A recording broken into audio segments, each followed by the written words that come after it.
So he piped up, then Ellerbe piped up, and I had to put him in his place. But he's getting better. He's starting to understand the sarcasm a little bit as well. No, but he was getting smashed. I mean, like, it was 10-7 rounds all over the gaff, and he had to say to the corner, pull me out of the fight, I'm done. Stand back, listen to this track. Yeah, 10 toes in the mud since day one, you know what I'm talking about? Day one. You know, but at the same time, today I feel like I watched 10 Crop. You think you'll watch him? Yeah, I feel like I'll beat him. I'll punish him.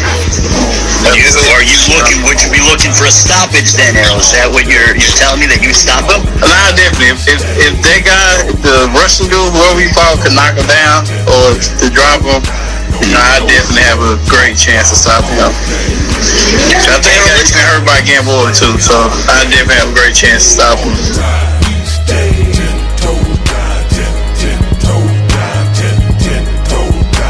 It's another trap banger. 1, 2, mic check. Let the big dude come through, make room like a rose from the concrete. Watch me bloom, watch me go and pull off everything they said I couldn't do. Since a young nigga, I spent my life with the shite for the right price. I rock a club every night, hold my jock strap. You rookie niggas won't survive. Radio will never play it, but this here will never die. Talk about gangster music for them gangsters, music for them pole sliders and slab riders, for broke niggas, stunners and high-siders, tricked out dunk riders and Bentley drivers. All day, every day, all the time. we stay. All day, Every day, all the time. we stay. 10 toes down. Usyk, you little shithouse. You little shitbag. Talking shite, I'm afraid you'll put me fist right for this idea, you little sausage. And all the shithouse, that big bodybuilder Joshua, that's a proper shithouse, that is. That's had the contract for I don't know how long, and ain't signing it. You little sausage. You do not want to fight. Your manager's a sausage. I've never seen anything like yours. Hope a pack of shithouses. However, I will be fighting in December the 3rd if this sausage does not sign this contract, which I don't think he is, because I don't think he's got the bollocks to, because he's a shitbag. Both of yous are parallel sausage shithouses. Joshua is a shithouse. Usyk is a shithouse. Yous are all shithouses. Stomach don't drown in your vomit. My town, I run it. Don't test me, boy. I clown. I promise I'm pimp tight. Him, Chad G, something drastic. Realest motherfucker from the womb to the casket. All day, every day, all the time. We stay. All day, every day, all the time. We stay. 10 toes down, 10 toes down, 10 toes down. Know what I'm talking about. All day, every day, all the time. We stay. All day. So as you might have heard, DAZN have stated that Canelo Alvarez versus Gennady Golovkin 3 did 1.6 million worldwide pay-per-views. We're going to expand on that a little bit. Let's look at this here. So this is what Jake Donovan put up. I mean, this is old stuff. We're just going to use this as a way into the subject matter. Per DAZN Boxing, Canelo Alvarez, Canelo Triple G 3 generated more than 1.6 million buys generated worldwide, including pay-per-view and DAZN subscriptions. First two entries of Trilogy generated roughly 1.3 million and 1.1 million buys respectively through HBO pay-per-view in US markets. I think what Jake Donovan is trying to do there is put things in its proper perspective. I suppose nowadays you can't actually compare like for like. I think you can't just keep it strictly pay-per-view and act as if that is the absolute and quintessential gold standard. I think no matter how you try to recoup your money and make a profit should be allowed without everybody trying to restrict it simply to the very basic understanding, which many people don't understand anyway, of doing a pay-per-view and claiming that you made a certain amount of sales, therefore it's successful. But moving on though, so here's the issue. So we all know that Leonard Ellerbe had this spat with Eddie Hearn online, on Twitter to be exact. But it was all right with Leonard last night. Like, he's starting to understand sarcasm and banter, which I think will help him a lot as a person as well. And would we fight? How many buys would that do? I mean, Eddie Hearn supposedly slapped Leonard Ellerbe around a bit. And, it's more or less an open goal when it comes to Leonard Ellerbe, because it seems to me that Leonard Ellerbe, regardless of how he tries to present himself, is truly and truly punching above his weight. He really doesn't have a record out there that he can use to boast of the fact that he is some kind of bigwig and he supposedly knows what he's doing in the United States. He's dealing with one particular fighter. Nobody's satisfied with the way they're actually moving that fighter along in Tank Davis. He hasn't had multiple fighters that he's helped along. In fact, his reputation out there, according to people like what's his name again? Mickey Bay. His the things that he says about Leonard Ellerbe aren't too flattering, and I don't think that's the only source in which I've heard that Leonard Ellerbe is quite unpleasant. Let's keep it a buck. However, not just being unpleasant, but in actuality, their business isn't a very good business model. You might have noticed, you probably didn't notice that Richardson Hitchens, one of their young fighters, left their promotional company recently and joined some unknown guy. I think he might be known, but I don't know him too well. But he left Mayweather Promotions because it was just a waste of time. I don't think his career was getting moved along. The only people they concentrate on, and everything else falls behind the fact that they have Tank Davis. He was absolutely petrified by the notion that Eddie Hearn might actually acquire Tank Davis. You know what I'm saying? There was such relief.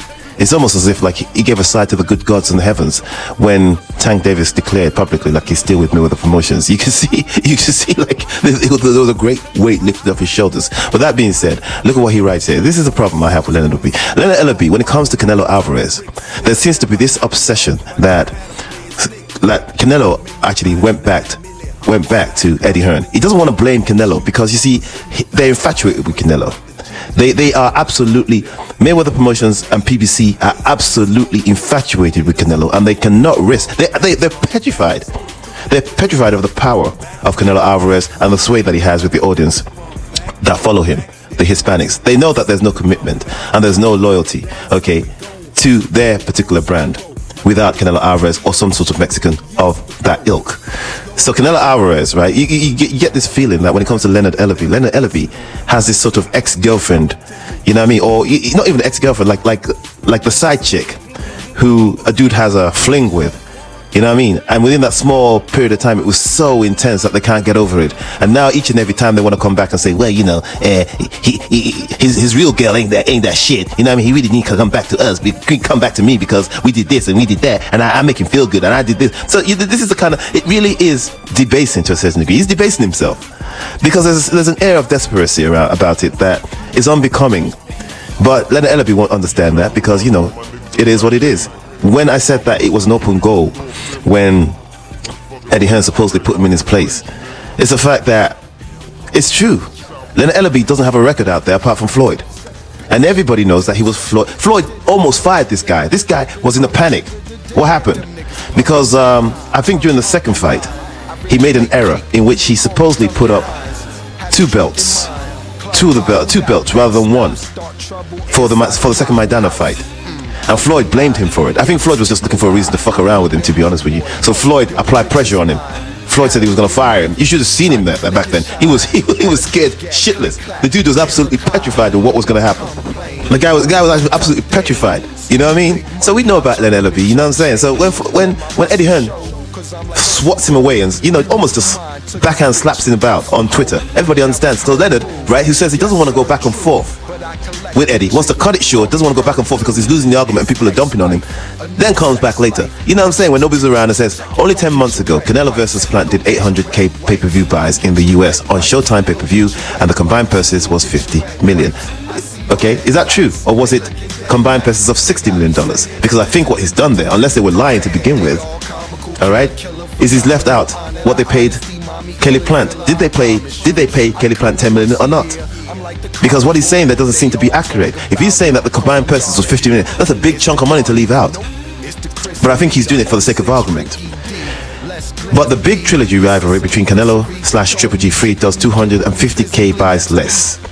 You know what I'm saying? I think that's kind of like misdirection, because a lot of the people who follow somebody like Leonard Ellerbe are gonna see, they're not gonna read it properly. So when he says 250k less, they're just seeing 250k thinking that buys. It does 250k buys. They're not gonna see less, and combined purses are 25 million more. Make it. it make business sense. Facts. What's that got to do with you? What's that got to do with you? But then again, Eddie Hearn also talks about other people's business, but it doesn't go into such specific details. The fact of the matter is, Leonard Ellerbe is obsessed with the business details of DAZN. And he cannot match it. It's almost like he's punching above his weight. He's not. Listen, if this was Floyd speaking, we'd understand. You know what I'm saying? We could understand. We could probably tolerate it. But this is Leonard Ellerbe. You've done nothing. You know, you wouldn't even dare venture beyond the culture. You're not even the person. You see, the truth of the matter is, Leonard Ellerbe doesn't even do shows for the United States. He does shows for Black America and tries to exploit that culture when the opportunity arises. And hopefully, once in a while, he might see a Mexican that they can exploit in the process of doing that. That's more or less what he's about. If they have a Mexican that they can bring into the hood and bring in the Mexican crowd for day visit into the hood, that's it. But all in all, if you read Leonard Ellerbe's tweets, it's more or less about trying to exploit this so-called culture of this, the culture, what Tank Davis means to the culture. You know what I mean? And exploiting that culture, bringing the stars out. It's going to be stars, cars, and whatever the fuck else he says. You know what I'm saying? All that sort of degenerate, well, I wouldn't call it, but you know, in a way, degenerate culture of the United States that sort of appeals to a particular demographic. And I'm not talking about black people specifically, but people from the hood. So, you know, that's and that hood thing, that hood jealousy, to be honest with you, what I find disappointing when it comes to Leonard Ellerbe is like this. It's like, it's very disappointing to see him this envious of somebody like Eddie Hearn. And I'll tell you why.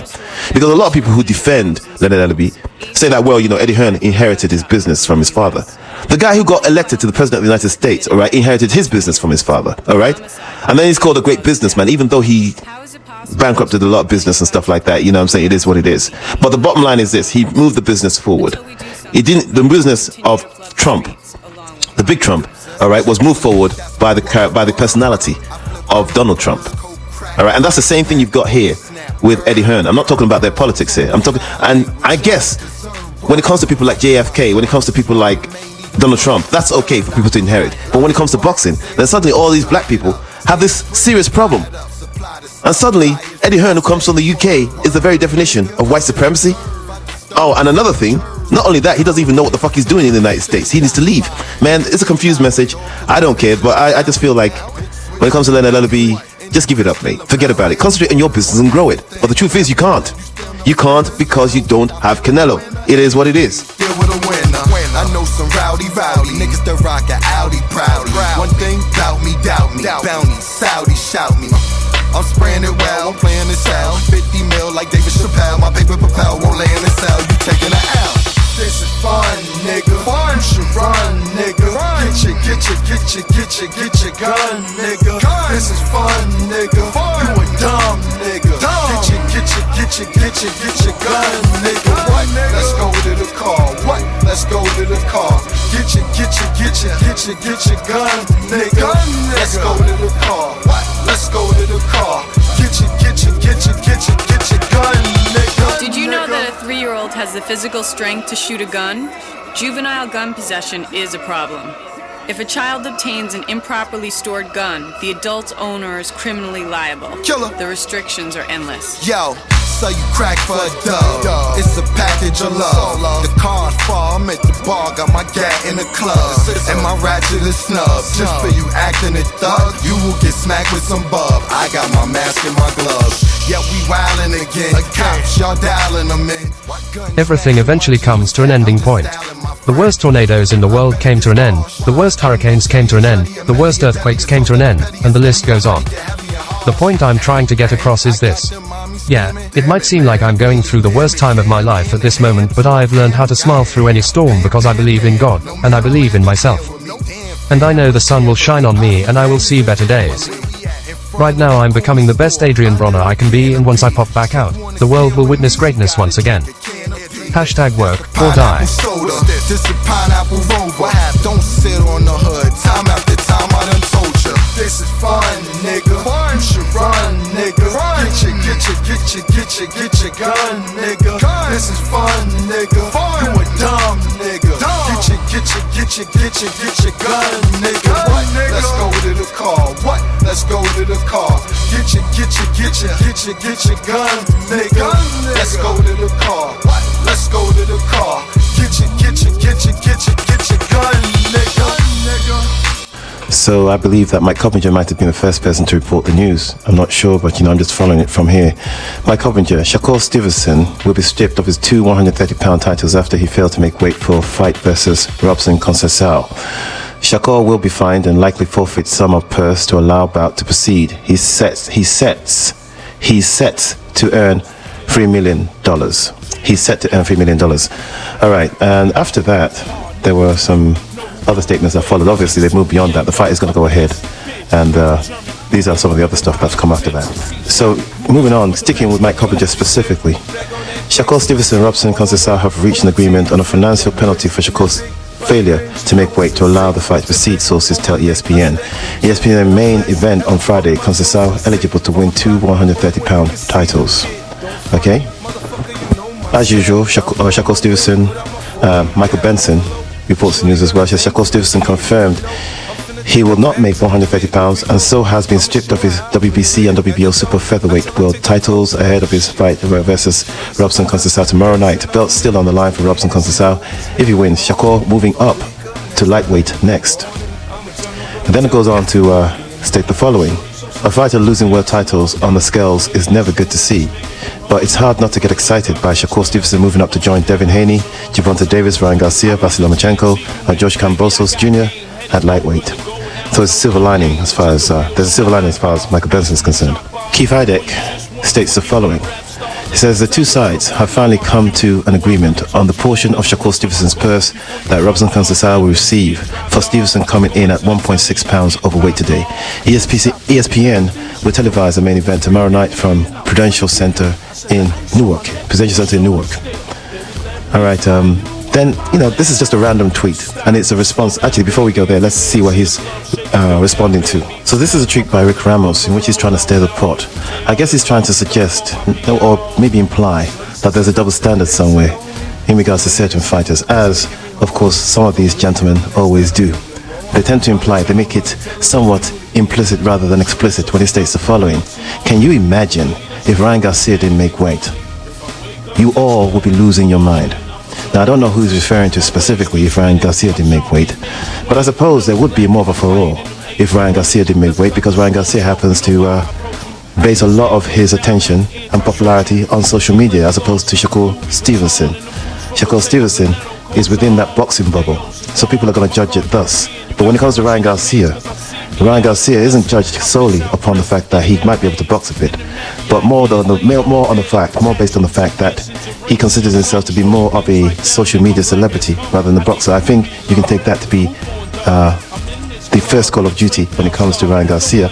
But I do feel that he's using a dog whistle in any case. However, here's a response that went out to Rick Ramos.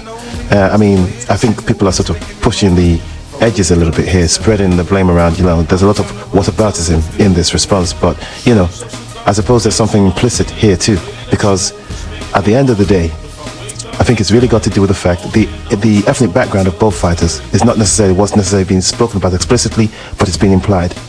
So this is why the person who's responded to Rick Ramos states the following. State whatever you want. At least he didn't get popped dirty like Valdez to make weight.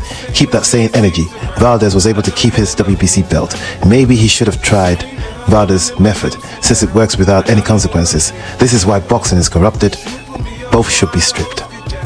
You know what I mean? Now, I think the reason why he's brought up Valdez specifically is because Rick happens to have a surname named Ramos, and the reason why Ramos has decided to sort of compare Shakur Stevenson to Ryan Garcia is because Ryan Garcia has a name like Ramos. Shakur Stevenson took to Twitter to state the following after not making weight. I gave it my all.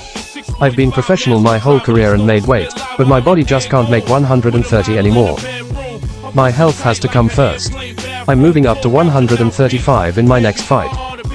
Regardless, I'm afraid this episode will expose Shakur Stevenson to some of the ugliness that Dante's Boxing Nation warned him about when they clashed recently on social media. Now I want to talk about Shakur Stevenson specifically. Shakur Stevenson has been carrying himself a bit wretchedly of late. I think there's a certain ratchetness that's come out, and it doesn't surprise me that he missed weight when he put images like this up. This is about the second or third time he keeps on putting up these type of images. And fair enough, he's young, it is what it is, but these are wretched hood pictures, you know what I'm saying, that he put up there. And it doesn't help when you put these type of images up and then you lose weight. Oh, you miss weight, forgive me. You don't lose weight, you should lost weight. And you miss weight for a fight. And then, if you miss weight, that's one thing. But when you miss weight and then you lose your belt on top of that, that goes on your record. That really does tarnish your image. That really does suggest that you're unprofessional because the people that you're being compared to, okay, particularly Floyd, a lot of them get compared to Floyd, all right? Whether it's Gervonta Davis, who also I feel missed weight once, if I'm not mistaken, or Shakur Stevenson now, you know what I'm saying? As black fighters, black American fighters, they get compared to Floyd a lot. And Floyd never missed weight, okay? Well, he did actually, that's a lie. Floyd missed weight against Marquez. You know what I mean? They had a catch weight, if I'm not mistaken. It was about 144 or something like that. And I think Floyd only made 146. That was after Floyd was returning after a retirement of some sort. And he had to pay Marquez a certain amount of money. And Marquez claims that he wasn't too happy about that. So, scratch that. Floyd missed weight as well. But I'm just saying, like, when you look at the images that, and the kind of stuff Shakur's been doing, even when he had that face-off against Robson Conceição, that sort of ratchet behavior, it could be due to the fact that he was on edge because he's trying to lose weight, trying to lose that weight, and he's very irritated. You know what I mean? The way he was talking to that dude, I mean, he's a fighter. It is what it is. But he did the same thing with the fighting Marine, Jamel Hearn. And I think he's coming across as quite unlikable. And you want to appreciate his boxing. His boxing's superb.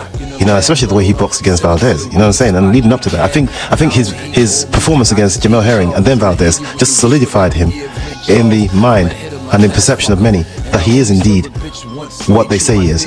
In other words, it does exactly what it says on the tin. So yeah, you can look at that. But when you have, this is the downside to this, when you put these type of images up and you act a particular kind of way, and then you commit one of the worst cardinal sins, even though it's easier said than done for people who don't box. It's probably one of the most difficult things for a boxer to cut weight and try to make weight.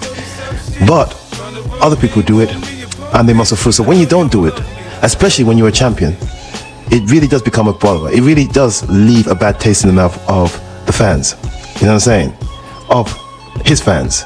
Just in case somebody wants to associate that with something else, because you got to be careful what you say. But it is what it is, man. I just feel that I'm not shocked he missed weight. Yeah, I'd say I kept these images and I'm thinking, what's this guy doing? So when he missed weight, I was like, I think I can correlate the two.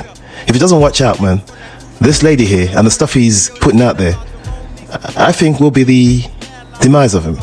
I think he needs to concentrate on boxing, stop putting out these kind of ratchet pictures. There's been a few of them of late. And I didn't even know he was going to miss weight when I took this aside, thinking and then I thought, maybe I should delete him. It's not of any consequence. And then he missed weight and I thought, okay, you know what?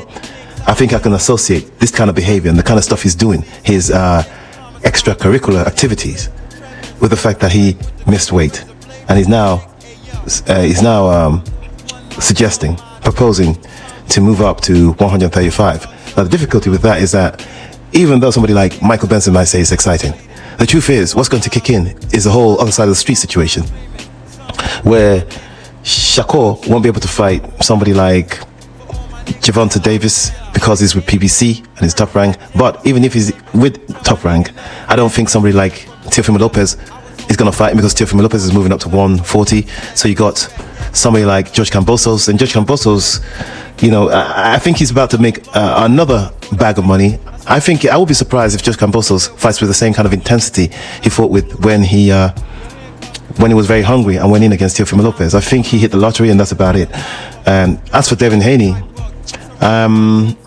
I think they're going to sabotage that fight because they're going to say there's going to be two boring black fighters. So you can get excited in your mind, but there's a million ways in which the whole process of everybody, the best fighting the best, if you want to call it that, could get sabotaged a million ways over.